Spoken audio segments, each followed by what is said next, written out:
ভাইয়া বিশ্বকাপ তো চলছে, অন্যান্য সময় আমরা আসলে যেটা দেখি যে উন্মাদনা একরকম থাকে, ভালো থাকাটা একরকম থাকে, আর বিশ্বকাপের সময় কিন্তু সেটা পাল্টে যায়।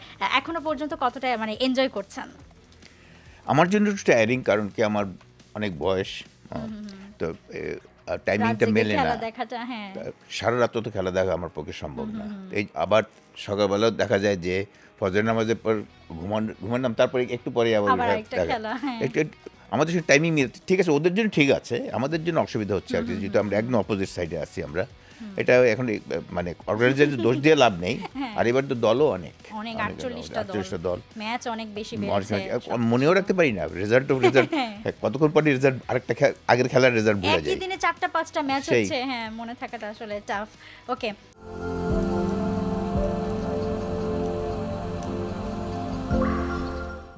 আমরা আসলে র্যাপিড ফায়ার সেগমেন্টে আমাদের আলোচনাটা শুরু করব। এক কথায় ছোট্ট করে উত্তর দেবেন, সর্বকালের সেরা ফুটবলার আপনার কাছে? আমার কাছে অলওয়েজ পেলে সেরা।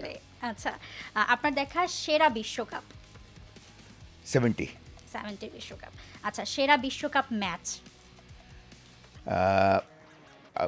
Brazil and Italy. আচ্ছা আচ্ছা, ব্রাজিল অ্যান্ড ইটালি, এটা বোধহয় 90। আচ্ছা আচ্ছা আচ্ছা, মারাদোনা নাকি মেসি বিশ্বকাপ বিবেচনায় আপনার কাছে সেরা কে? মেসি। ওকে, সবচেয়ে প্রিয় স্টেডিয়াম কোনটা? ওয়েমলি। আচ্ছা, ওয়েম্বলি স্টেডিয়াম। সবচেয়ে প্রিয় coach? Ferguson, Alex Ferguson. Sir Alex Ferguson. আচ্ছা, ফুটবলের কোনো নিয়ম যদি পরিবর্তন করতে চান, যদি আপনাকে সুযোগ দেওয়া হয়, কোনটা পরিবর্তন করতে চাইবেন?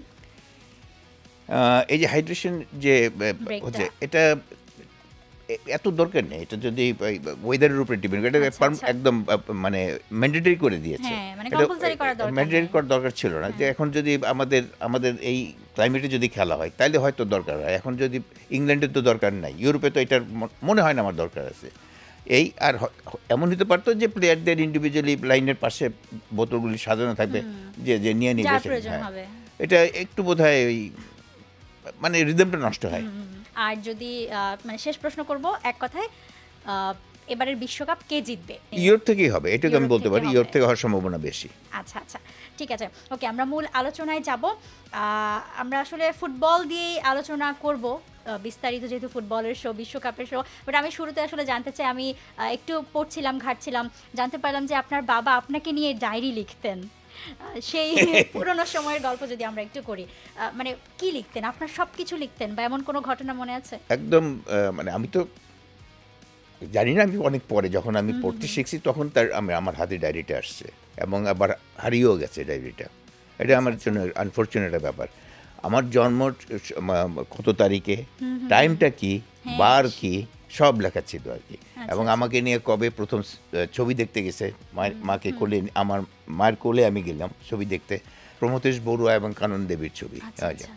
তো ন্যাচারালি এগুলি আর কি ওই ডায়েরি থেকে পাওয়া। এই জন্যই আমি বলতে পারি যে আমার কবে আমার জন্ম, কবে কয়টার সময় জন্ম, কি বারে, ওইটা আমার জানা আছে। এটা মানে আপনার কত বছর পর্যন্ত, বয়স পর্যন্ত লিখেছিলেন? না, এটা বোধহয় আব্বা অসুস্থ হয়ে পড়লো আমার জন্মের বোধহয় 9 মাস পরে। আব্বা অসুস্থ, 9 মাসের পরে আর কন্টিনিউ করতে পারে আচ্ছা না। আচ্ছা আচ্ছা। এরপরে জানি না, এরপরে ইচ্ছা করে লেখেন নাই না কি, ডায়েরিটা আমি কিন্তু পেয়ে গেছি 9 মাসের ডায়েরি, ওইটা আছে আর কি। এরপরে জন্মের কখনো পর 9 মাস পর্যন্ত জিজ্ঞেস করা হয়েছিল যে আমি জিজ্ঞেস করি, তারপরে মানে সদুত্তর পাইনি বোধহয় কোনো কারণে, যে কন্টিনিউ করতে পারে না, যেহেতু অসুস্থ হয়ে পড়লেন, যেহেতু এরপরে যেহেতু আর 9 মাসের পরে কন্টিনিউ করতে পারে না, এরপর তো মানে হি গট ফ্রাস্ট্রেটেড, এবং এরপরে আর কন্টিনিউ করে নাই, সম্ভবত তাই হবে। একদম। আচ্ছা, আপনাকে তো আসলে আজকে নিয়ে বসেছি as a footballer, as a coach, সবাই আসলে সেটাই জানে, সেটাই সেই হিসেবেই চেনে আপনাকে, জাতীয় পুরস্কার প্রাপ্ত ফুটবলার আপনি। আপনি সিনেমায় অভিনয় করেছেন, অভিনেতা গোলাম সারোয়ার টিপু, মানে এটা আসলে কজন জানে? এবং মানে আপনি অভিনেতা এটা ছিলেন। জানি না, অনেকে জানে। হ্যাঁ। এটা হচ্ছে, আব্বা খুব কালচারাল মাইন্ডেড ছিলেন। আব্বা অভিনয় করতেন, আবার নাটকে, ঢাকা প্রথম দিকের ছবি যেমন 56-এ তো বোধ হয় পঙ্কুমোষ ছবি রিলিজ হলো, তো 57-এ আমি অভিনয় করলাম আকাশের মাটিতে, ফতেহ্লানি ডাইরেক্টর ছিলেন।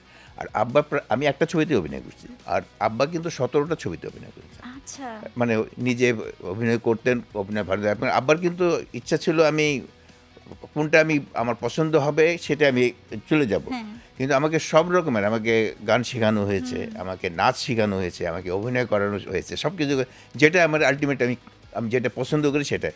যাই হোক, এনিওয়ে, এটা কোনোটাই হয় নাই আসলে। আমি ফুটবলে যে খুব ভালো খেলেছি, নট দ্যাট, কিন্তু কত হলো তার ইন্টেনশন ছিল যে সবগুলি মানে হবে, যেটা ভেন্যু যেন আমার জন্য ভালো ওপেন লাগবে। রাখা ছিল, আমি যেটাকে ভালোবাসবো সেটাকে যেন আমি।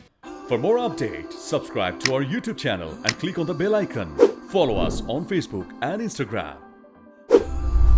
Download T-Sports app to enjoy exciting games and highlights. Visit tsports.com.